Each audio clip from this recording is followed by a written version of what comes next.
Basically इनकी गर्दन में नस जो है ब्लॉक हो गई है। पहली वीडियो में मैंने आपको बताया था, ऑपरेशन करवाया इन्होंने। ऑपरेशन करवाने के बाद में हालत और ख़राब हुई है, ठीक नहीं हुई है। तो हम कोशिश करेंगे कि इनका जो हाथ है उसमें इम्प्रूवमेंट लाने की। तो एक बार हाथ दबाइए, मेरा हाथ दबाइए, प्रेस। हाँ ठीक है, देखिए प्रेस तो कर पा रही है। अब हाथ उठाइए, नहीं उठ रहा तो हाथ उठ नहीं रहा। ठीक है, तो हम क्या करेंगे कि धीरे धीरे कोशिश करेंगे इनके हाथ के अंदर इम्प्रूवमेंट लाने की, क्योंकि मामला बहुत सीरियस है। इस वजह से ये एकदम से झटके का काम नहीं है। ये वीडियो में देखते हैं ना, झटका मार दिया लोग बेटी, ऐसा नहीं होता।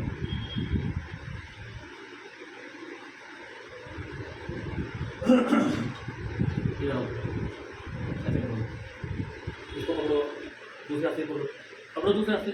हाँ, बैलेंस बनाओ अच्छे से। फ्रंट छोड़ो, छोड़ो ढीले, छोड़ो ढीले, छोड़ो, बराबर करो पहले। हाँ चलो, पकड़ो, चलो शाबाश, पीछे लेके जाओ, आराम से, बिल्कुल आराम से।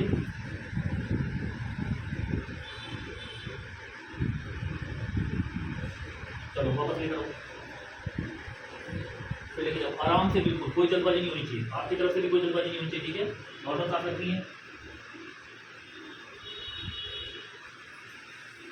तो अभी हम है ना कंधे को खोल रहे हैं। अभी जब आपने देखा होगा स्टार्टिंग में वीडियो में, तो ये इतना नहीं उठ रहा था। मतलब हम जैसे आप हाथ छोड़िए, पकड़ो ना, जब हम ऐसे उठाते हैं ना नॉर्मली, ऐसे करते हैं, तो बहुत आगे नहीं जाता, यहीं पे आके रुकता है। ठीक है, तो अगर हम दोनों हाथों से बैलेंस बना रहे हैं तो मैं दिखा देता हूँ। चलो लो,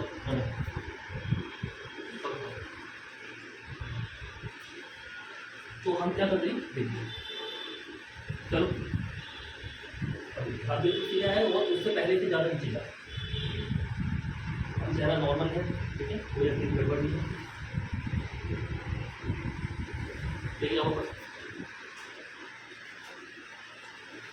शाबाश, हर पर थोड़ा सा रहेगा, ज़्यादा नहीं। अब ये स्टार्टिंग है तो हम कुछ भी ज़्यादा नहीं, कोई नहीं। चलो रुको, छोड़ो।